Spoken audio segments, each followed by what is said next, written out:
Of the state जिसको हम लोग प्रेसिडेंट के नाम से जानते हैं, हेड ऑफ द गवर्नमेंट जिसको हम लोग प्राइम मिनिस्टर के नाम से जानते हैं। इस 77 वर्षों की लंबी यात्रा के दौरान हमने बहुत सारे अप एंड डाउन देखे हैं। पूरा नेशनल मूवमेंट इसी बात पे आधारित था कि जो हमारे कोर वैल्यूज हैं, जो हमारे संवैधानिक कोर वैल्यूज हैं, फ्रीडम, इक्वालिटी, फ्रेटर्निटी, जस्टिस, इसी के आधार पे हमारा पूरा सिस्टम आधारित होना चाहिए। आज आप देखिए हमारे देश की महामहिम राष्ट्रपति जी जो एक शेड्यूल्ड ट्राइब वर्ग से आती है, जो सबसे पिछड़ा वर्ग माना जाता था, ये हम सबके लिए बहुत ही प्राउड की बात है। एक बार जोरदार ताली बजा के आप इस अचीवमेंट को अप्रिशिएट करें। लेकिन आजादी, पॉलिटिकल आजादी पा लेना ही सब कुछ नहीं। बहुत सारे लोगों ने कहा कि अंग्रेज तो चले गए, लेकिन अंग्रेज, काले अंग्रेज छोड़ गए जो अंग्रेजी मानसिकता से ग्रसित है। तो अल्लामा इकबाल साहब का एक दो लाइन है, मैं कहूंगा इस पे, सितारों के आगे जहां और भी अभी इश्क के इंतहा और भी है, तही जिंदगी से नहीं ये फजाएं, यहां सैकड़ों कारवां और भी। अभी बहुत सारी चीजें बाकी हैं जो हमने अचीव नहीं कर पाया है। आज आप देखेंगे हमारे इलेक्टोरल सिस्टम पे बहुत बड़ा क्वेश्चन उठ रहा है। जो इलेक्शन कमीशन ऑफ इंडिया पूरी दुनिया में एक स्टेटस रखता था, आज उस पर सवाल उठ रहे हैं। क्यों उठ रहे हैं?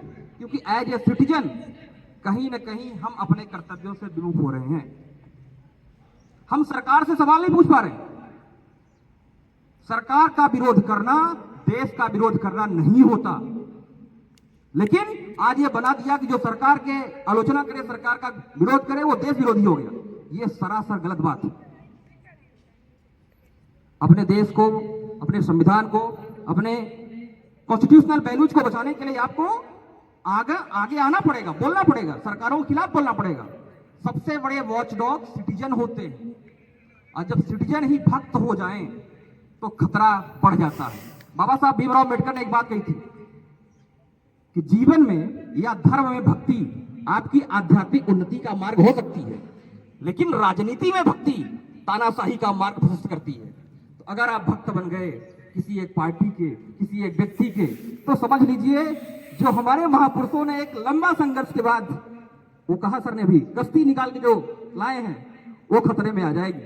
इसीलिए साइंटिफिक बनना है, लॉजिकल बनना है और सवाल पूछते रहने हैं। लोकतंत्र की सबसे बड़ी पावर यही है कि वो आपको सवाल करने की ताकत देता है। सब जगह लोग सवाल नहीं कर पाते। आज हम दुनिया की चौथी बड़ी इकोनॉमी तो बन गए हैं, लेकिन जीडीपी से बड़ा फ्रॉड कुछ है ही नहीं। जीडीपी एक फ्रॉड कॉन्सेप्ट है। ऐसा मैं क्यों कह रहा हूं? ऐसा मैं इसलिए कह रहा हूं कि आप इकोनॉमिक इनइक्वालिटी का स्टेटस देखिए। आजादी के बाद से सबसे ज्यादा इनइक्वालिटी आज ही है। एक तरफ कुछ ऐसे टापू क्रिएट हो गए हैं, आइलैंड क्रिएट हो गए हैं देश में, जिनके पास टोटल संपत्ति का 90% है। ऐसे 1-2% लोग हैं, और बाकी आबादी क्या कर रही है? 2 कौड़ी के लिए तरस रही है, सुबह से लेकर शाम तक खट रही है, और फिर भी उसका जीवन यापन नहीं हो पा रहा है। आप ना अपने बच्चों को अच्छे से पढ़ा पाएंगे, ना अपना, अगर बीमार हो गए अभी दवाई नहीं करा पाएंगे, बर्बाद हो जाएंगे।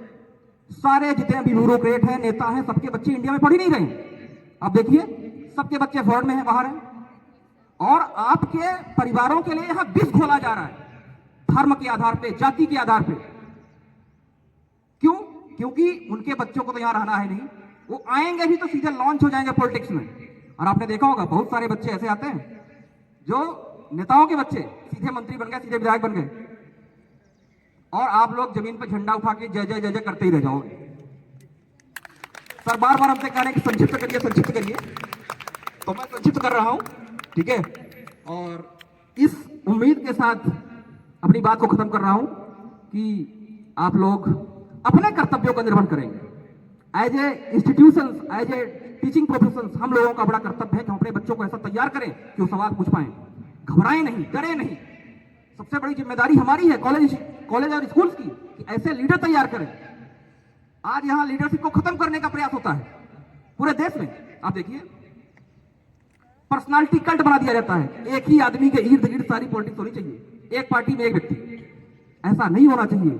असली लीडर का मतलब ये होता है कि वो लीडर तैयार करे, और मुझे उम्मीद है कि प्रिंसिपल साहब के नेतृत्व में यहाँ पे कई सारे लीडर तैयार होंगे और देश को दिशा देंगे। बहुत बहुत धन्यवाद।